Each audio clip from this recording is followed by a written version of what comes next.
All right, greetings to our friends at Christ Church in Butler.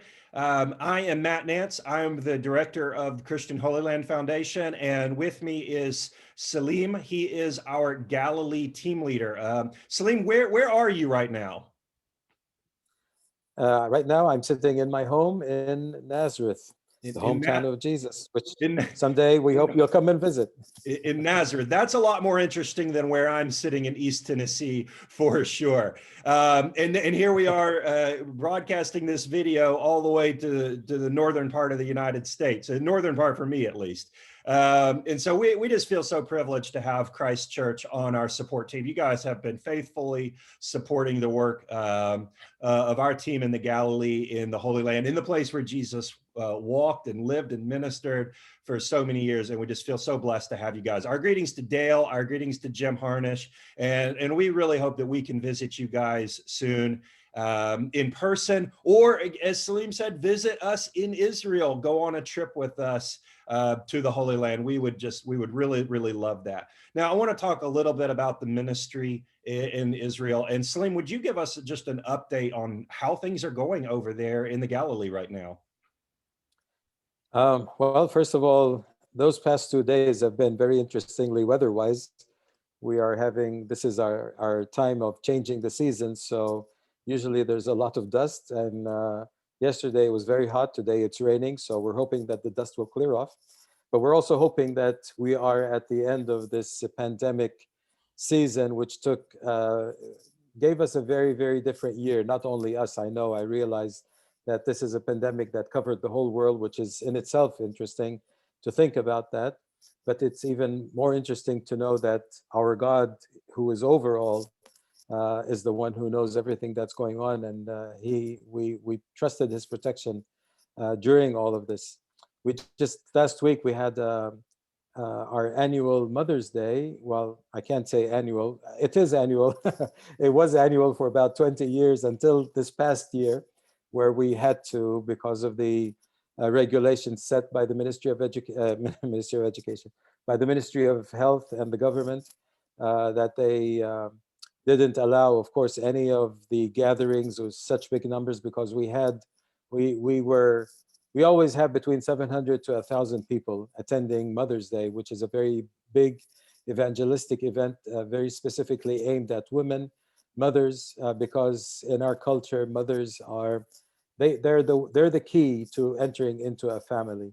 And so the vision on Rose, who is leading and has been leading this ministry for so many years, was that if she wins the mother to the Lord, then through the mother we can get into the family, the husband, and the children. And so it was wonderful. Last year we didn't do it, so this year we finally decided that since the regulations, even though we're slowly getting out of it, but the regulations are still by the government as they were. So the Lord directed us to use the media that we've all learned how to use this past year. And for the first time, we had a virtual Mother's Day. And it was actually very, very successful in many ways. One of the ways is that we reached last time I checked, I think yesterday, we had 1.8 thousand views, which is way much higher than what we regularly have in a regular Mother's Day. So our prayers is that, first of all, thanking the Lord that He gave us another way to be able to face the situation that we're in, using the tools that we have. And we're able to reach so many women, and we're still hoping to hear from them to know exactly how far we reached and what the decisions that were made out of this. So we're thankful. It's been a difficult year in many ways. Of course, financially, just as it has been for many of you. People not being able to attend church, not being able to. Our ministry is very much dependent on personal contact and visiting people in their homes or in the hospitals or at their work or wherever. And that was something that for many, many months we were not able to do. So like I said, we all had to learn how to use Zoom and the media resources that we have in our hands. And we're happy to say that the Lord still was glorified um, in those relations. We were able as much as possible to maintain them. Actually, in a certain way, our relations and friendships were strengthened just for the fact that to many people, especially with the food ministry that we have, where we give out food packages to about 170 families each month. With the closure of everything else, we were yet able, we had permission, because these are essential items that are needed, especially for needy families. So we were able to still go. We couldn't meet with the people. We would leave the package at the door, knock on the door, step back, and make sure that they'd come out and just give them a quick greeting and leave. But still, that in itself, for many of them, was such proof of the love of Jesus that we, in spite of everything else, in spite of having to take care of ourselves, we didn't mind going. And I'm not saying this to, be boastful. We praise the Lord for giving us those ways and the opportunities and the permits to be able to go and do that. So we tried, by the Lord's help, to keep the ministry as much as we can going with what we could. And we're grateful and thankful. And we just pray that the Lord will continue to also work in the hearts of those people. One of the interesting things about this virtual Mother's Day is you've said that we were able to reach more people, 2 or 3 times more people so far. The video is still live. Women are still watching the video and being ministered to by the video. But even, within hours, we knew that 2 or 3 times more women had watched the video that normally attend the in-person event. But not only more people, but in more places. We had women viewing the Arabic speaking women viewing the Mother's Day event virtually in places that are so far away that they could never have traveled to the in-person event. We had a church that was invited to participate, a church in the Gaza Strip, for instance, a place that we cannot travel to and they cannot travel to us, but the word is being ministered to these ladies in that area. We had another network, another organization, actually, a network of Arabic speaking ministries that shared our video around the Arabic speaking world. And so numbers and in more locations, people are being ministered to by this video. And what I love about this video is, like, as Salim said, or what I love about this ministry is what Salim said, that women and mothers are one of the keys to reaching a family in the Middle East.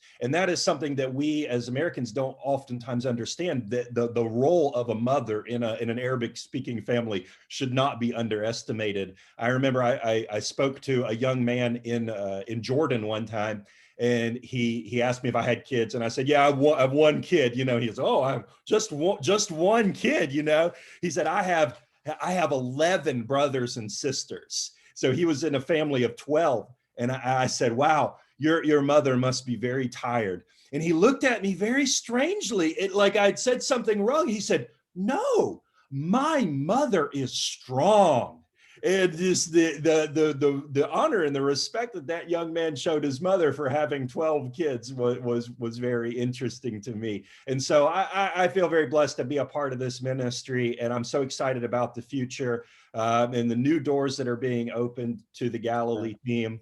And just the fruit that is being shown even in a difficult year. The reports that I'm seeing of young people open to hearing the gospel, open to being discipled, of young people that have been discipled by this team for years, now reaching out to their family and reaching their friends, reaching their neighbors with the gospel. It's truly an exciting time. One more time, thank you so much to Christ Church at Butler. We cannot wait to visit you in person. We can't wait to have you visit us as well.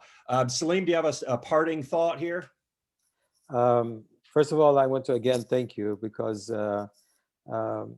your faithfulness in standing with us over all of those years is something that we appreciate very much. And even though we probably haven't said thank you enough times, but please accept on behalf of our team here, which is actually growing now with our kids who grew up, and they're taking their role in the ministry, slowly helping us.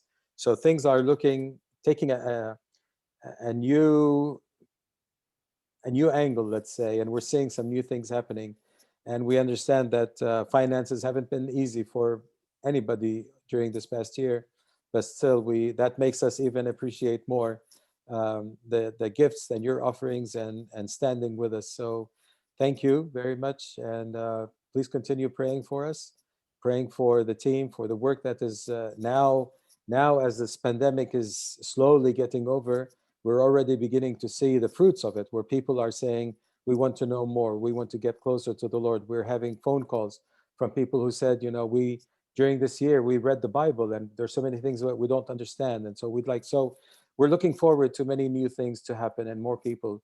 So keep us in your prayers. And again, once the skies open up, I mean, the Lord can open up everything, but once the governments open up the skies, we look forward to having you here with us and take you around and show you and have you meet some of our people here. You will enjoy that. It'll be life-changing, I promise. Great. Well, let's leave it at that. Thank you guys again and hope to see you soon. God bless you.